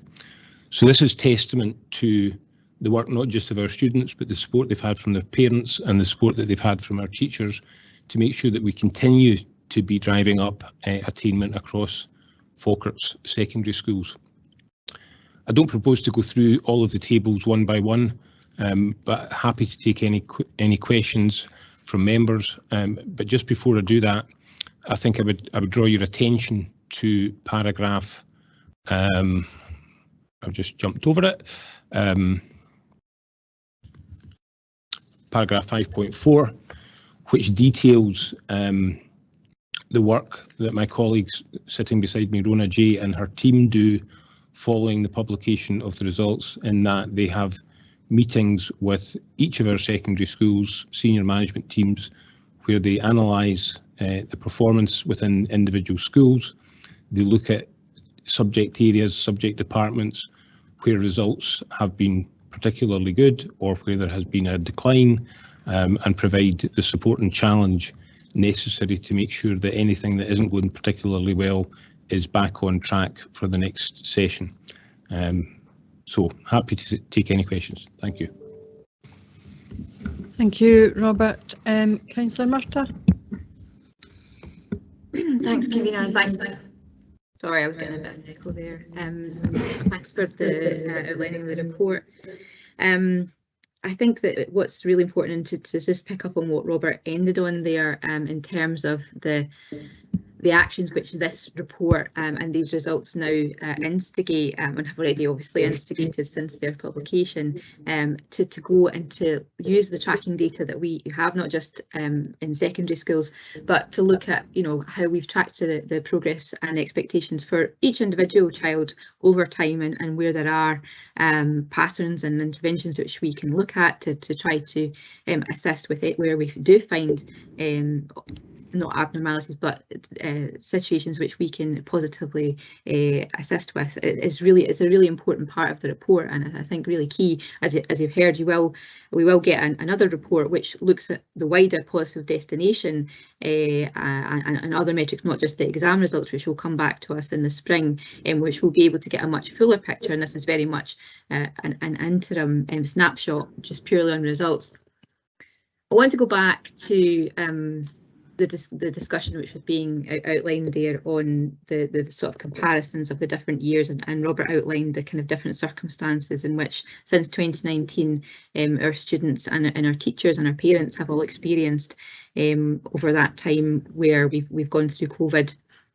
And I think for me, and particularly as a parent, I think it's very crucially important to recognise the extraordinary and absolutely unprecedented challenging circumstances that our children have gone through, that our staff have gone through in supporting them, and that the wider community and their parents and carers have gone through, and that to reiterate that message that each of your results across those years were incredibly hard won, hard fought and well deserved, and we need to be giving that message about how valid and how valued and how proud each and every person who's achieved under those circumstances should be. And I think that in some ways there's a slight uncomfortable feeling about doing comparisons given the circumstances. So I just want to kind of outline that. Last year in particular, and it being the first year where exams were taken over the previous 2 years, and for many of our students that will be the first time that they sat exams and they were sitting their highers or potentially even the advanced highers. That's the first time that they sat in that exam hall, and that would have been in itself nerve-wracking. But I think it's really important for those who don't particularly remember that time and what that reflects, that some of our students were sitting on the day of their exam coming in, not even knowing whether they'd be able to come in and sit their exam because they might test positive for COVID. And they were preparing for those exams in those circumstances. They were preparing for those exams sometimes knowing that the demonstrated attainment, which they had been able to demonstrate in the previous years, not just under the teacher judgment, but how they demonstrated that attainment the year before and how that was collected, that because maybe they had been off for COVID once, twice, 3 times potentially during that year, or indeed disruption to their teachers being off during that year, meant that that whole process was extraordinarily challenging. And so I think the results which were achieved last year that have come through and are reported in this report are absolutely remarkable in and of themselves and the progress they've made. And I think we need to give that message out very strongly to the children of Falkirk, that we're extremely proud of what they've achieved and that those circumstances were unprecedented and unparalleled. And also to acknowledge the very challenging circumstances that staff were operating under during COVID surges, you know, even within the late spring before the main exam period got under. We recall a large COVID surge, and at that time as well there were practical exams that were getting undergone, and all through that year I think that the challenges for our staff to support pupils all through their not just their subject development but their pastoral development was also a real credit to themselves, and I thank staff for their efforts to support our pupils, and also support thank the parents for what was a very worrying time for them also, and supporting their children through that, and you know, cooperating with the schools and helping with engaging with further learning. So I think that context is crucially important when we're thinking about these results. So I'm pleased to see it come forward. I'm looking forward to seeing the updated results and also what will come forward from the positive destination metrics later to give a fuller picture. But thanks officers for bringing forward the report and giving the opportunity for us to give a bit more context behind figures that go out into the public domain. Thanks, Camilla. Thank you, Councillor Murtagh.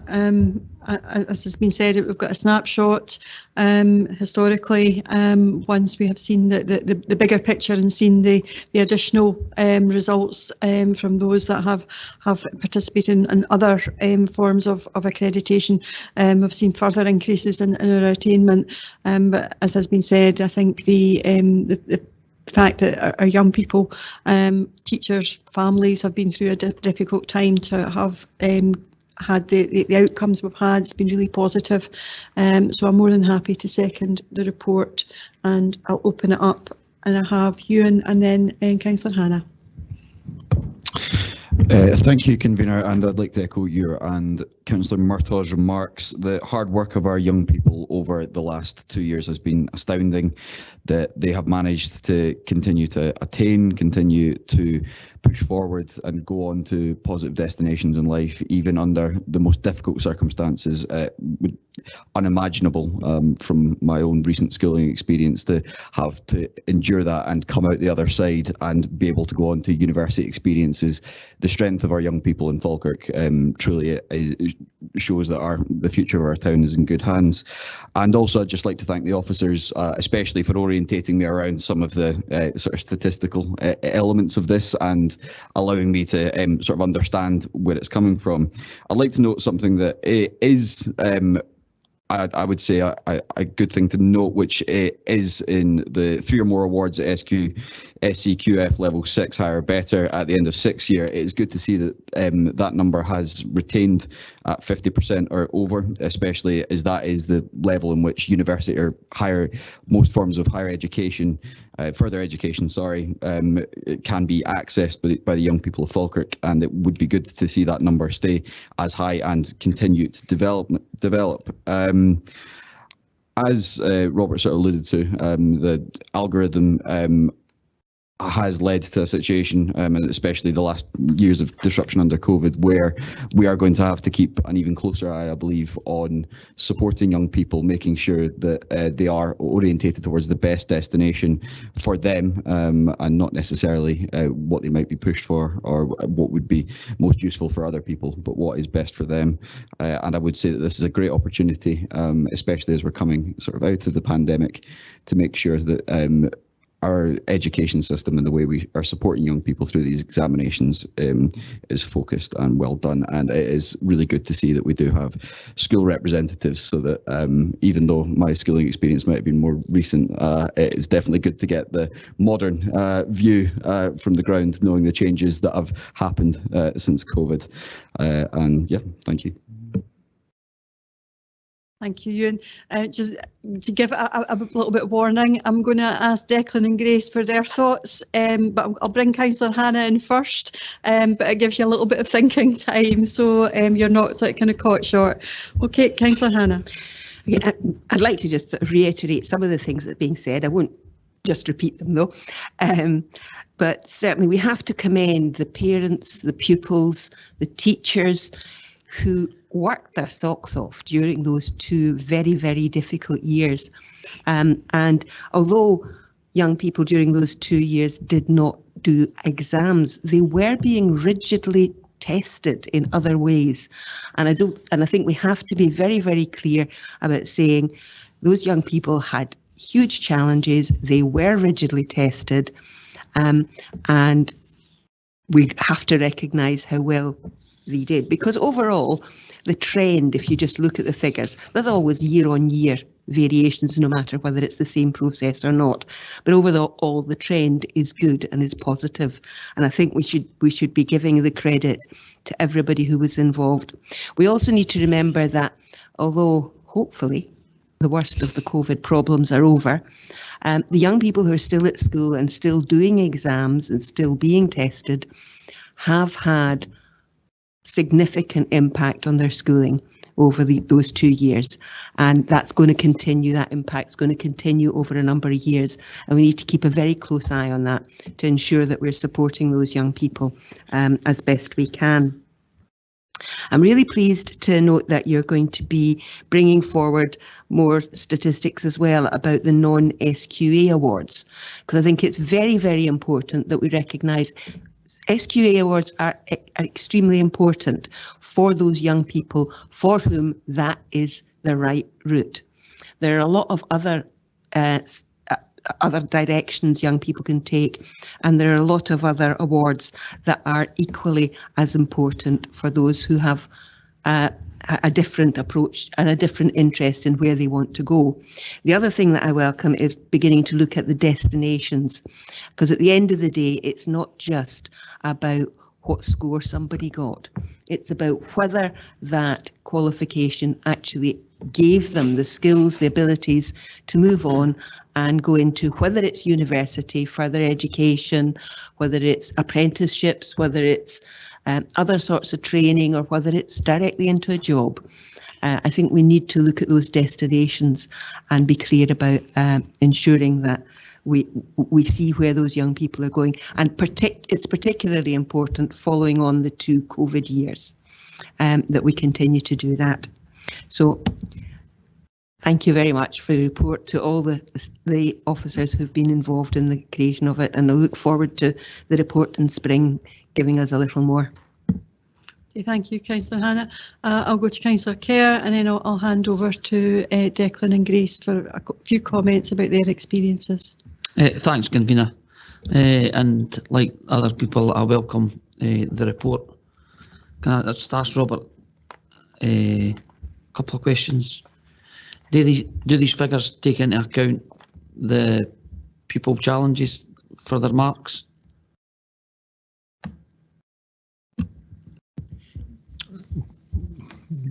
Well, the answer to that is a universal answer, in that the system that was put in place in each of the 3 years that we're talking about, those that were doing the assessing were mindful of the circumstances that all of the young people across Scotland faced.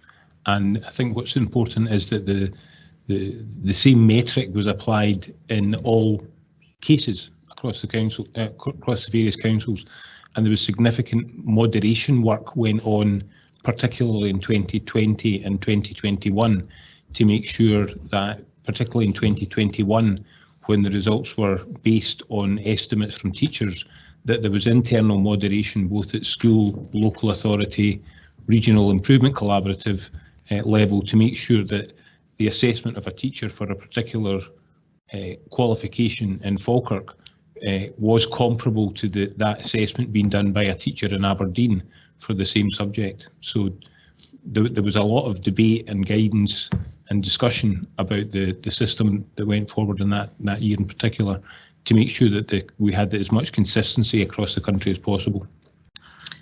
James, I was just wondering if you were meaning the appeals? Yes. Against the grades? That's what I was meaning. I maybe says it wrong, Robert. Well, there's appeals processes underway at the moment, and there was some dubiety about that until late last week, when SQA staff decided to accept a pay offer and not have a strike. So the appeals will progress as per the original timetable that was scheduled.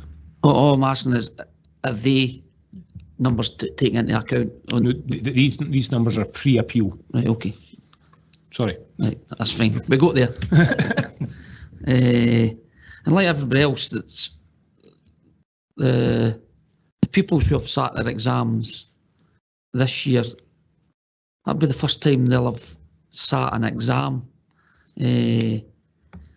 Me personally, I like the way that done previously with the teachers, because teachers giving them their marks, because sitting in a class one day and pupils could freeze, and I just think that's my personal opinion.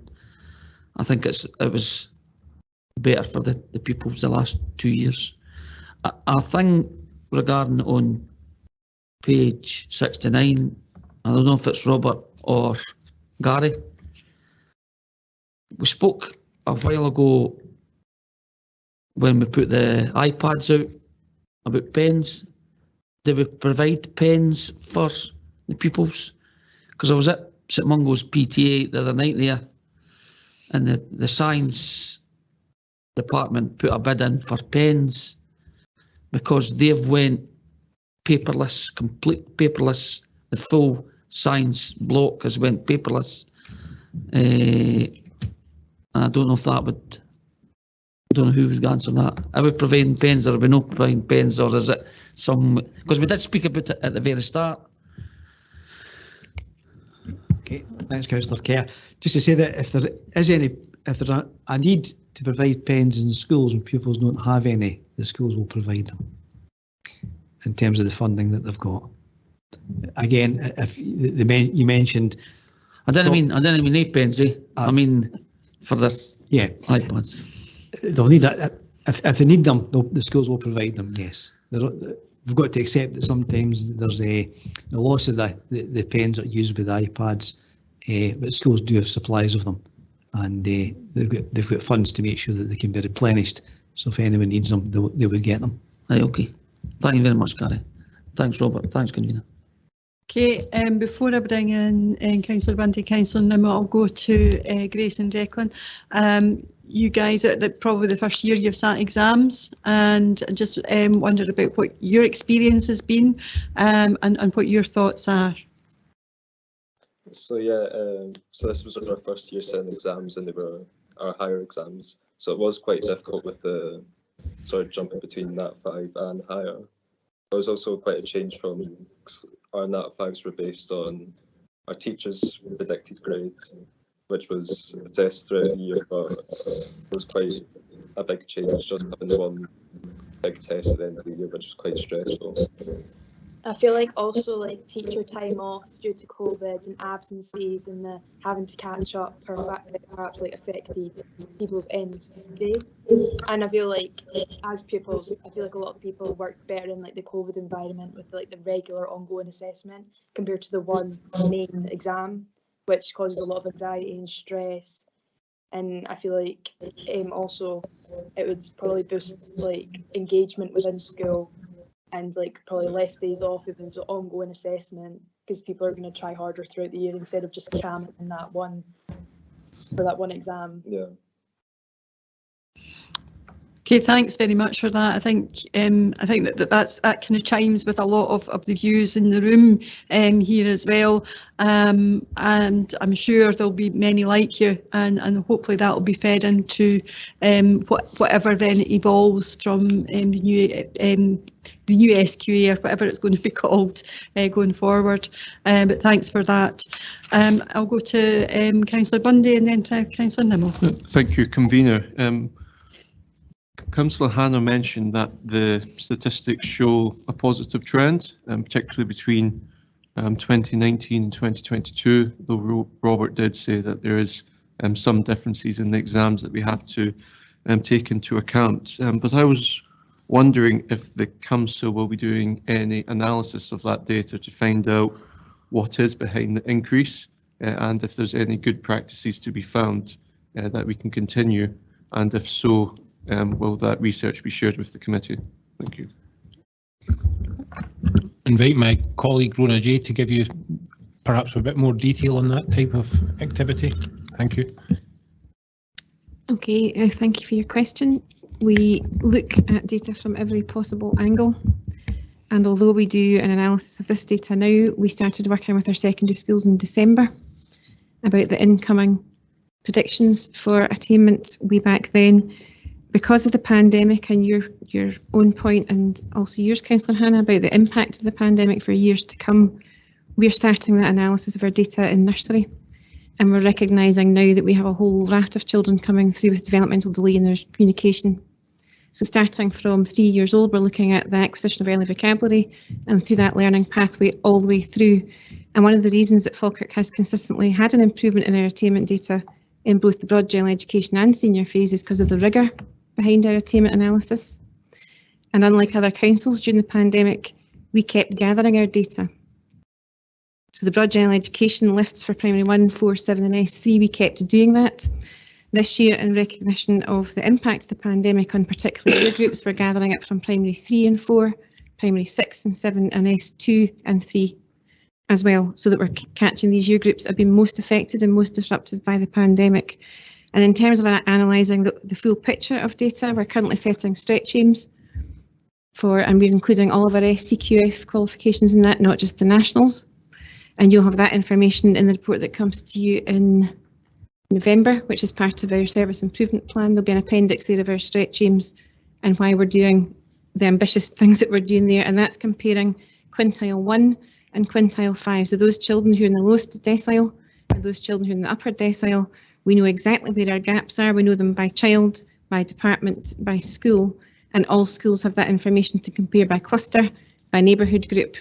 So I would like to reassure you that we are on it, and that interrogation and analysis comes to you in different reports throughout the year, as well as the SQA report. Thank you. Okay, thank you, Councillor Bundy. Councillor Nimmo. Thanks, Convener, and I will be quick. I agree, it's great what our young people have achieved under very difficult circumstances, and I think a big thank you has to go to the teachers and all the support staff, including all the office staff who have dealt with the issues at hand. They've all went over and above the normal as far as I'm concerned. Robert, I can understand why you would want to use the 2019 figures as a comparison, but perhaps there needs to be a note of caution attached to this. We have to ask ourselves, how realistic are these figures that we're using? Now, I know you said that there was still a difference between the exam format between 2019 and 2022. We're still not comparing like for like, and once we get the appeals figures factored into this, then the 2022 figures are going to be overinflated even higher. So it's not really a realistic picture as such. Just as I said, I think that's the point that I was making, is that we draw the best comparison that we can, but we are not comparing like with like. We could, in 2019, compare with 2018 and 2018 with 2017, because nothing much had changed in terms of the way that the exams were organised, delivered and set. And what I also said was I would hope that we are closer to what might be described back to normal in 2023, but even in 2023 it will be difficult to compare exactly with 2022, because the 2022 content of the curriculum was amended somewhat for the examinations. So unfortunately that makes comparison challenging, but all we can do is continue to work with our schools and our teachers who know the way that children are performing. They've got a rubric in their head of how well one group compares to the group the year before, and I'm sure they'll tell you that in 2020 and 2021, had there been exams, irrespective of how attainment was measured, they will tell you that their students would have performed had there not been such a thing as COVID. Okay, thanks, Robert. Okay, thank you. I see no further hands. Therefore, are we happy to accept the report? Agreed. Great. Okay, thank you. That brings us to the end of this morning's Education, Children and Young People's Executive. It just remains for me to thank everybody for their attendance and wish you a good week. Thank you.